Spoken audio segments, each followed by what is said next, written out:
Today we'll be looking at how we can change already existing light as well as how to create light completely from scratch using different layer modes and adjustment layers. I'm Abby Esparza with Envato Tuts Plus, and I've been creating complex photo composites for almost 10 years now. Adjusting and creating lighting is always a big part of that process. All resources featured today can be found over on Envato Elements, where you can get unlimited downloads of graphics, photos, and fonts, millions of creative digital assets with simple commercial licensing. Now, let's create some fiery lighting effects.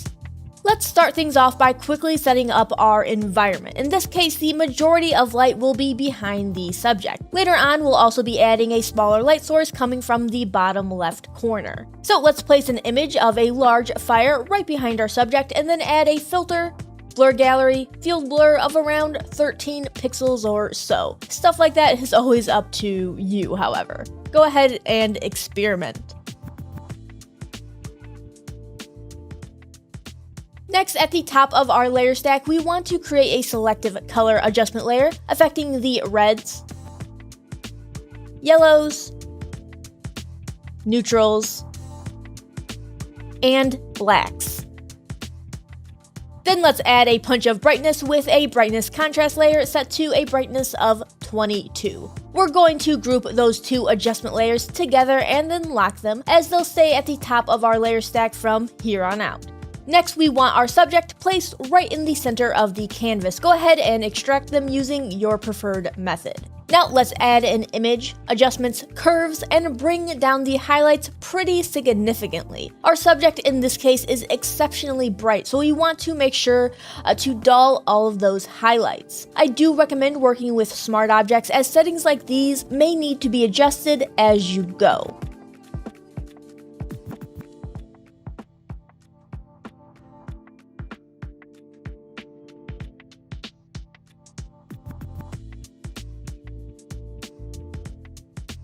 Once we're happy, we can start laying down our shadows. Create and clip a colorful layer into the subject, setting it to a dark muted blue color. Setting its layer mode to multiply. I do recommend using cooler, less vivid colors for shadows, as that'll help keep your image from looking muddy or dull. Let's adjust the shadows blend if settings by double clicking the layer and then holding Alt to adjust and split the toggles. Pull the white toggles to the left to let a small amount of the subject's highlights come through the color fill layer.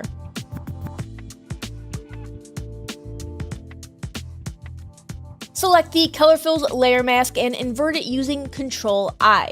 Now we're going to take a semi-hard round brush, add around 70% hardness and set to white, and then we're going to mask the inner portion of our subject. Keep the shadows structured and try to follow the natural shapes of the subject's head and jacket, creating shapes and not just blobs of darkness.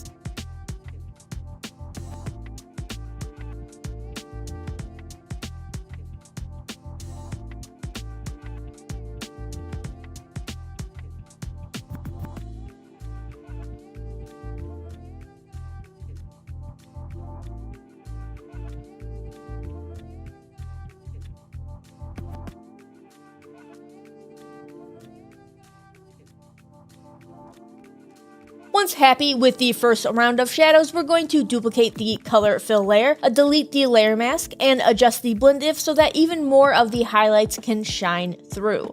Then we can add a new layer mask, invert it, and paint in some deeper shadows on the innermost portion of the subject. Take your time painting shadows, and don't be afraid to go back and forth between the two color fill layers. From here on out, creating and painting a highlight or a shadow could mean going back and adjusting the ones you've already made. It's a back and forth process, so make any adjustments you might need to make as you go.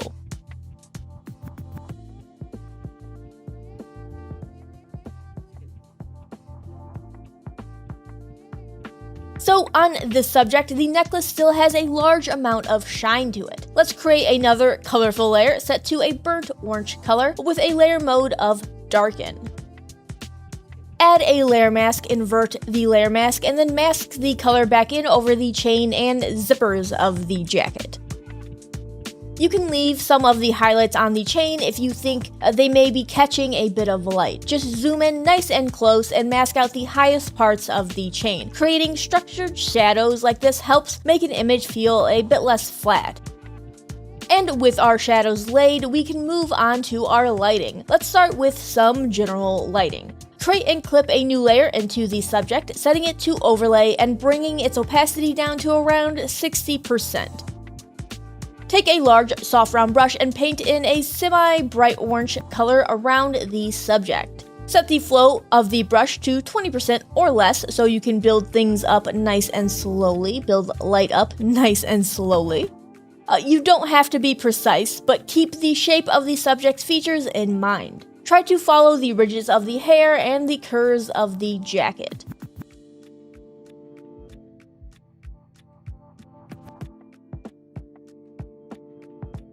Now over the next couple of steps, we're going to paint in our rim lighting. We'll be using 4 main layer modes: screen, lighten, color, and color dodge. The number of layers used will be up to you. The idea is to build light up slowly, so whether you do this in 4 layers or 24 layers, doesn't matter. So let's start with just 1 layer for now, set to screen and clipped into our subject. And for our brush, let's start with a smaller, soft round brush set to a flow of 20% or less. However, your brush size and hardness will change as you paint.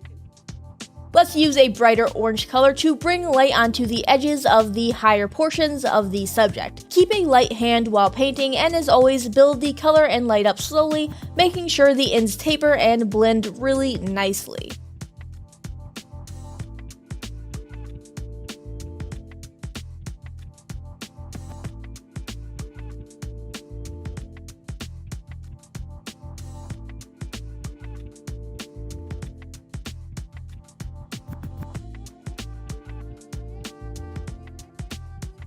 Once happy with our initial rim light, we can enhance it with a layer set to lighter color. Placing that layer above the rim light and using the same semi-bright orange color from the first general lighting phase. Though your colors don't have to be exact, just stick to general reds, oranges, and yellows. Feel free to experiment a little bit with the colors. You can always adjust the colors using image adjustments, hue saturation, if you don't end up loving how the colors mix and match with each other.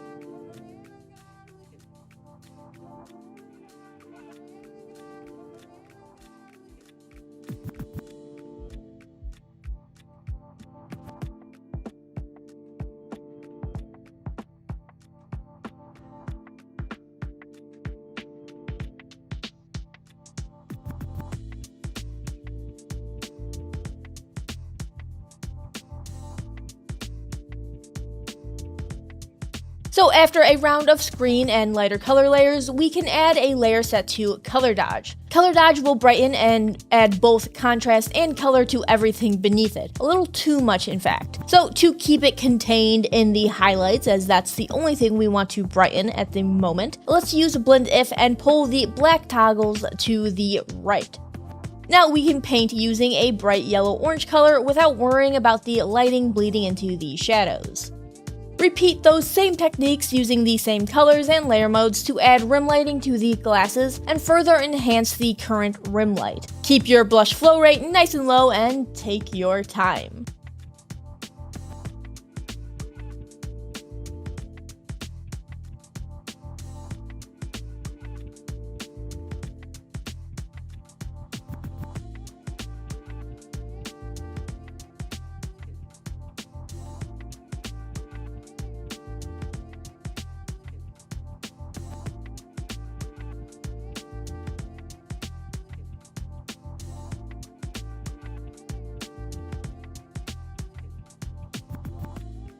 We're going to finish up the subject layer's lighting with one last layer set to color dodge at 50% opacity. Set the brush to a medium soft round brush with a low flow of 10% or less. The flow rate being low is incredibly important as you'll want to be very careful about building up your light slowly. Set the color to a vivid reddish orange color, and on this layer we're going to add that orange color onto the highest points of the face. as well as her glasses and jacket. The higher the area, the more light it will be catching. So focus on places like her forehead, higher cheek areas, and lips. Make sure there is a smooth transition between values. As always, take your time and use multiple layers and adjust their opacity if you need to. For the flow rate, I'd actually recommend going as low as 1%. As that is what will give you the most control out of your brush if you're having problems laying too much color. That can be a particularly big problem for any mouse users.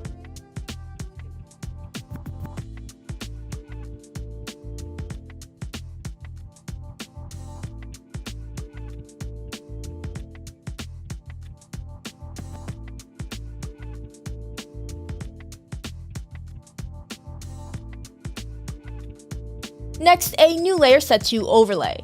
With a very large soft round brush, we can build up a vivid orange glow around the subject, focusing on the subject's left. Remember to keep the forms of the subject in mind even when doing more general lighting like this. Also, lower the opacity of the layer if the effect seems too strong.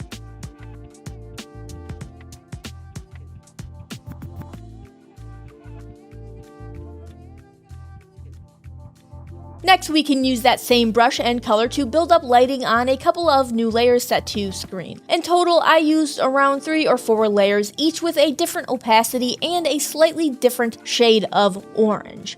Keep the flow rate of your brush low to give you more control, as always, and you can also bring some of that glow behind your subject.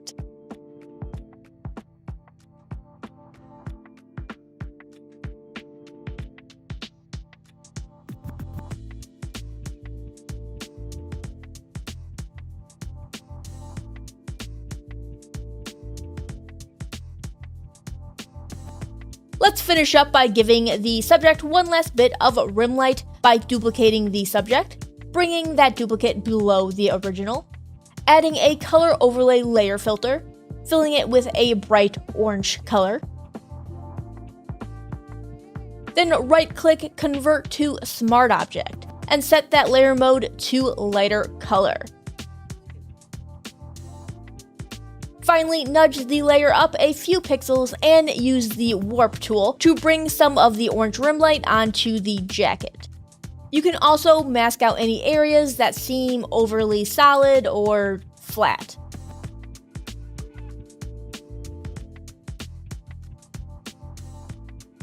Finish up by duplicating the background fire layer, bringing it below the locked color graded group and setting it to screen.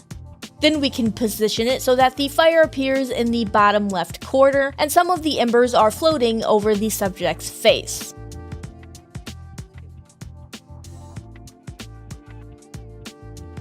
And finally, let's create a curves layer, bringing up the highlights. And then going into Blend If settings to remove the curves from the shadows. This will make it so the curves are only affecting the highlights of the image. Let's invert the curves layer mask, and then mask back in some of those highlights over the subject's left side or any area where you want things to be a bit more bright.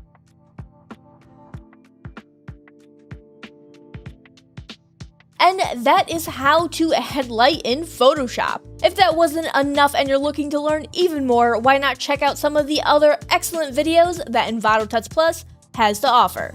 If you liked this video and would like to see more, consider giving us a like and even subscribing if you haven't already. And don't forget to click the little bell icon to be notified of all new videos, including tips, tricks, and tutorials. Happy designing! See you next time.